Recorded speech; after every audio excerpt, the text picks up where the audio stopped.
2 holes in the ice, a comfy chair, some coffee. Yep. And plenty of peace and quiet. Yeah, there's a lot of that out here. Out on the tundra of a frozen lake, you might expect to find ice, snow, Here's a bite. and fishing. Let's see if I can get him to nibble. And while frigid temperatures may deter some, Getting out here is probably the biggest challenge. It can be dramatic. It can be cold. The day it was 48 below zero at Antero, it was 31 below zero here. would it surprise you to know Look, here's another bite. that out on the ice, you can also find friends, families, Couples, dads and sons, moms and daughters. and love You stories. hear a lot of laughter when you're out there with the ice fishermen coming from the huts. Everybody seems to have a great time. My dad was one of those that went fishing every weekend he could.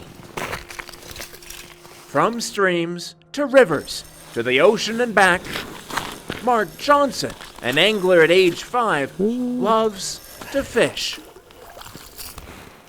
And I've been fishing ever since. I'm 62 now, and I enjoy it just as much as I did when I was 5 or 6. Any day's fishing is better than a day working. So, and I believe that. Drilling a hole, baiting a hook, So I just put a wax worm on this little jig, sinking a line. drop this down. All work to feed this angler's passion.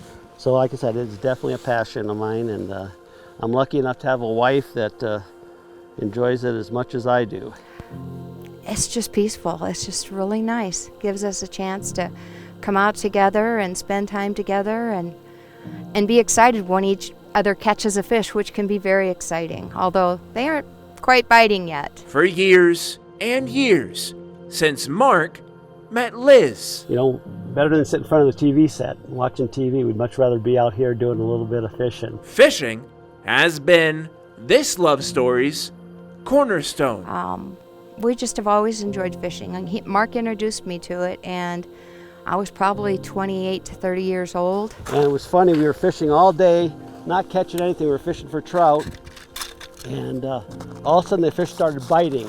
And it was one fish after another, and after that she was hooked. After that, one of those days where you just caught a lot of fish, one of those magical days that happen. And she was hooked after that. And I'll be the last one in. One more cast. Just one more cast, I promise. That's how it usually goes. He's actually come up the hole backwards. I don't know if I got 2 hooks in him.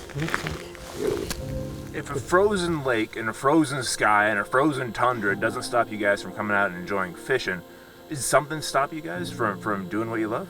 Bad wind. It doesn't stop me. There we go. Yeah, look at real pretty fish. These days, the two travel the world and the states. Their business, strictly a fish. When we retired, we decided we were going to have a little contest, 50 fish, 50 states. Okay, so now we'll let him go. There he goes. So catch, release, hold on to the memories? Oh, absolutely. The memory of that fish, that big fish, it's amazing. It's memories that we'll have forever. And when they wrap, And I like catching the fish better than helping him catch a fish, but I do like helping him catch fish. and when they wrap, having traveled from state to state, what's next for these two ramblers of the reel? So probably a fishing trip would be my guess. When it's all said, cast and caught. Oh. It's not about fishing here or there, in the ice or on the sea. So this right now, covered in snow, digging through the ice, is less about ice fishing, more about you guys are fishing. I think so. Because you never know if there's going to be a fish. You might go all day and there's not a fish. But there always could be.